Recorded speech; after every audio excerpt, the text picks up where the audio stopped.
Olá a todos e todas. Sexta-feira, começando mais uma aula aqui de Direito das Famílias. Primeiro ponto que eu queria destacar na nossa aula de hoje, na realidade não é um destaque, mas um agradecimento a todo mundo que pôde comparecer ontem na nossa live com o professor Jean Interdonato.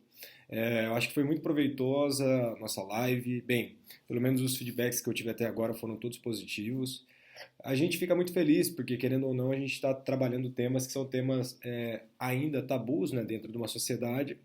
E como bem o Bruno disse, a nossa formação como acadêmicos de direito, propriamente dito, né, tem que ser muito além da própria dogmática, dos próprios códigos, etc. A gente tem que ter uma formação humanística grande e a sociedade exige isso da gente, independentemente de qual posição ou qual ideologia que você tem, e de fato não existe problema algum em ter ideologia, você precisa saber de fato como se posicionar e de qual lado se posicionar e ter fundamentos para isso. Então, sempre é muito interessante a gente trazer debates críticos, né, para o nosso direito, porque querendo ou não, vocês têm um panorama geral e aí cumpre a vocês buscarem maiores informações, sair um pouco só do direito, o direito puro, aquele direito positivo, por mais que ele tenha várias considerações, e o direito positivo ninguém consegue colocar o pé fora dele, apesar de muita gente falar o positivismo legitimou o nazismo, esse tipo de coisa, mas isso, querendo ou não, também é uma visão parcial. Obviamente, sim, o nazismo ele se empoderou do positivismo, mas até hoje a gente tem um viés positivista gigantesco na nossa sociedade, e eu digo nossa sociedade global, tá? Então, bem, sem mais delongas, a gente vai falar de um tema muito importante hoje, é um tema fundamental também para a nossa disciplina, que é o poder familiar.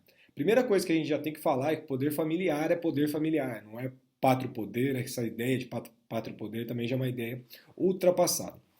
Então, a gente está dentro de um capítulo grande, que são as relações de parentesco, e dentro desse grande capítulo, que são relações de parentesco, hoje a gente vai encerrar o último capítulo, que é o estudo do próprio poder familiar.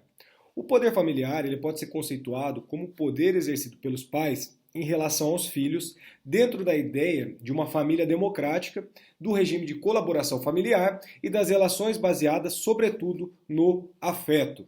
Esse Instituto do Poder Familiar ele está tratado dentro da nossa codificação material, dentro dos artigos 1630 a 1638 do Código Civil de 2002, tá? Tem tem uma parte da doutrina, melhor dizendo, que prefere o termo autoridade parental, constatando, na realidade, uma proposta de alteração das expressões no Estatuto das Famílias, que, no caso, é o Estatuto das Famílias proposto pelo IBDFAM. Por quê? Tem uma grande doutrinadora, que é a Ana Carolina Brochado Teixeira, que ela vai falar para nós que uma das justificativas dessa proposição é o expresso que o termo autoridade se coaduna, na verdade, com o princípio do melhor interesse dos filhos. E, além disso, ele contempla, na realidade, a solidariedade familiar, que é um princípio basilar para o nosso direito das famílias. Então, o artigo 87 do projeto do Estatuto das Famílias determina que, aspas, a autoridade parental deve ser exercida no melhor interesse dos filhos. Então, pois bem, o que a gente tem? Nos termos do nosso Código Civil vigente, espera aí que meu celular está me ouvindo, isso é interessante. Vamos lá. Nos termos do Código Civil vigente, o poder familiar, ele na verdade será exercido tanto pelo pai quanto pela mãe. Não sendo mais o caso de se utilizar, em hipótese alguma, e aqui destaque, a expressão pátrio poder, ou seja, pela perda do domínio exercido pela figura paterna no passado. A gente falou bastante disso na live de ontem, tá? Então, hoje, segundo o artigo 1630 do Código Civil, os filhos estão sujeitos ao poder familiar enquanto menores. Então, quanto a esse comando legal, que está exposto no artigo 1630, prescreve o enunciado 112 do CJF e do STJ, que, em acordos celebrados antes do advento do novo Código Civil, ainda que expressamente convencionado que os alimentos cessarão com a maioridade, o juiz deve ouvir os interessados, apreciar as circunstâncias do caso concreto e obedecer ao princípio do rebus sic statibus, tá? A gente vai falar isso melhor, mas é o rebus sic statibus. Mas o enunciado doutrinário, que é o 112 do CJF, ele visa elucidar, na verdade, um conflito de direito intertemporal que possa surgir para nós. Por quê? Porque, bem, a gente vai entender isso mais para frente também quando a gente falar dos alimentos propriamente ditos, mas aqui é uma regra de interpretação intertemporal que é fundamental para a gente não causar uma confusão na jurisprudência. Então, em síntese, para nós, com a redução da maioridade civil e com o fim do poder familiar aos 18 anos, os alimentos eles também podem cessar antes do período fixado entre as partes. Para tanto, devem ser analisadas as circunstâncias fáticas que envolvem essa lide, esse problema. O enunciado do CJF ele é bom, mas apesar de não se concordar com a utilização da expressão rebus sic stantibus, né, que é uma expressão latina, que ela é uma própria essa expressão, na verdade, ela é da própria teoria da imprevisão e do direito contratual. Então, não sei se cabe muito bem uma norma, um princípio do nosso direito contratual aqui para essas questões envolvendo alimentos. Eu acho que é um tanto quanto equivocado.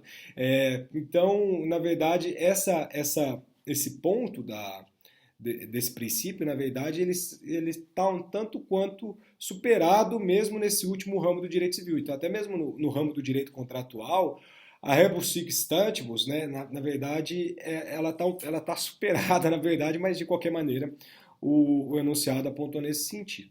Então, durante o casamento e a união estável, na verdade, vai competir ao poder familiar, aos pais, e na falta dos pais ou impedimento de um deles, o outro vai exercer esse poder familiar com exclusividade.